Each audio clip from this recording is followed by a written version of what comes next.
Assalamualaikum dan salam sejahtera. Saya Arianti binti Ahmad dan rakan saya Nurul Elmi binti Muhammad Yusof dari Perpustakaan Tunku Tun Aminah Universiti Tun Hussein On Malaysia akan membuat pembentangan bagi topik pengurusan koleksi tesis dan projek sarjana muda PSM, pengalaman pendigitalan bahan semasa pandemik di Perpustakaan Tunku Tun Aminah UTHM. Pendigitalan bahan rujukan di PTTA bermula pada sekitar tahun 2004. Bermula dengan pendigitalan Kerajaan Akbar, kemudian diperluaskan kepada kertas soalan peperiksaan dan foto berkaitan UTHM. Capaian bahan adalah secara intranet yang boleh diakses di dalam kampus sahaja menggunakan platform dalaman iaitu WebDoc. Pada awal tahun 2007, repository institusi dibangunkan iaitu UTHM Institutional Repository menggunakan platform terbuka ePrints. Fokus adalah kepada penulisan ilmiah warga UTHM iaitu tesis pasca siswaza, artikel jurnal, kertas persidangan, buku dan bab dalam buku. Pada ketika itu, pendigitalan tesis dihadkan kepada 24 muka surat sahaja. Bagi rujukan teks penuh tesis, pengguna perlu hadir ke PTTA. Dengan pengamalan norma baharu semasa pandemik COVID-19, ia telah merubah kaedah merujuk bagi tesis dan projek sarjana muda. Pada tahun 2020, pengguna boleh membuat permohonan teks penuh tesis melalui email, manakala bagi tahun 2021, pengguna boleh mengakses bahan melalui platform repository iaitu DSpace dan ePrints. Bagi fasa pertama pelaksanaan pendigitalan iaitu permohonan melalui email, beberapa cabaran dan kekangan telah dihadapi oleh PTTA, antaranya adalah penggiliran hadir ke pejabat. UTHM telah melaksanakan penggiliran staf untuk hadir ke pejabat mengikut jadual yang telah ditetapkan. Oleh itu, proses imbasan akan mengambil tempoh masa yang lama iaitu antara 5 hingga 7 hari bekerja, sedangkan proses imbasan boleh dilakukan dalam sekitar 2 hari bekerja sahaja. Yang kedua adalah perkakasan pengimbas yang terhad. PTTA hanya mempunyai satu mesin pengimbas sahaja pada masa itu. Yang ketiga, perisian pendigitalan.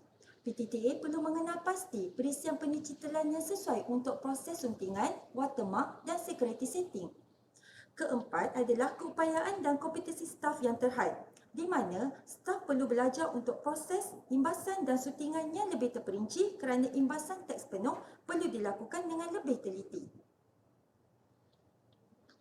Bagi fasa kedua, pelaksanaan pendigitalan, PTTA mengambil inisiatif untuk menghadapi cabaran-cabaran yang dihadapi pada fasa pertama. Yang pertama adalah perolehan 3 perkakasan perimbas yang khusus untuk proses imbasan tesis dan PSM. Secara tidak langsung, ini akan melancarkan proses pendigitalan bahan. Yang kedua, pembangunan platform repository. Teks penuh PSM telah dimuat naik ke dalam platform repository iaitu DSpace dengan nama PTTA Digital Archive. Platform boleh dicapai secara remote access menggunakan proxy oleh warga UTHM sahaja. Yang ketiga, projek muat naik teks penuh tesis dan PSM.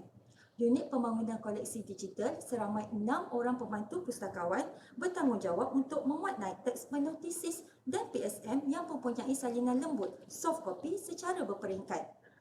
Yang keempat, perisian pendigitalan. PTTA telah menggunakan Adobe Acrobat X Pro untuk proses suntingan, watermark dan security setting.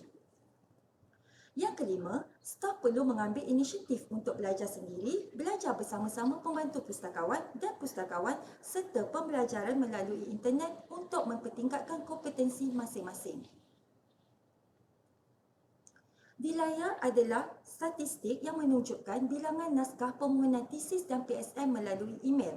Pada tahun 2020, sebanyak 29 naskah diimbas, manakala pada tahun 2021 adalah sebanyak 146 naskah diimbas mengikut kategori bahan. Graf kedua menunjukkan jumlah rekod teks penuh PSM dan tesis yang telah dimuat naik ke dalam platform repository sehingga April 2022 adalah sebanyak 8,871 rekod. Graf yang ketiga menunjukkan jumlah akses dan muat turun PSM bagi tahun 2021 sebanyak 58,291 antara Januari hingga Disember, manakala bagi tahun 2020 Januari hingga April adalah sebanyak 20,040. Dalam memperkasakan koleksi digital di PTTA, pelan mitigasi pendigitalan perlu dilaksanakan yang meliputi beberapa aspek.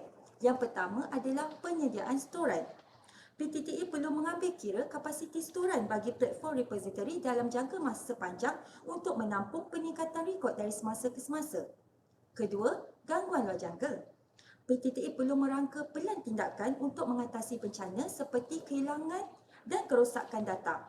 Ketiga, kompetensi dan kepakaran staf. Staf perlu sentiasa mempersiapkan diri dengan ilmu pengetahuan berkaitan penggunaan teknologi terkini bagi pengurusan pendigitalan yang lebih efektif. Keempat, sumber keuangan mencukupi. Perancangan peruntukan kewangan yang teliti perlu dilaksanakan dengan mengambil kira perkembangan teknologi semasa dalam pemilihan perkakasan, perisian, teknologi dan sistem yang bersesuaian. Kesimpulannya, pengurusan pendigitalan bahan di perpustakaan perlu dilaksanakan secara berperingkat serta mengikut keperluan semasa pengguna agar maklumat dapat diakses dengan cepat dan mudah melalui platform repository bagi menyokong proses pengajaran, pembelajaran dan penyelidikan di universiti. Sekian, terima kasih.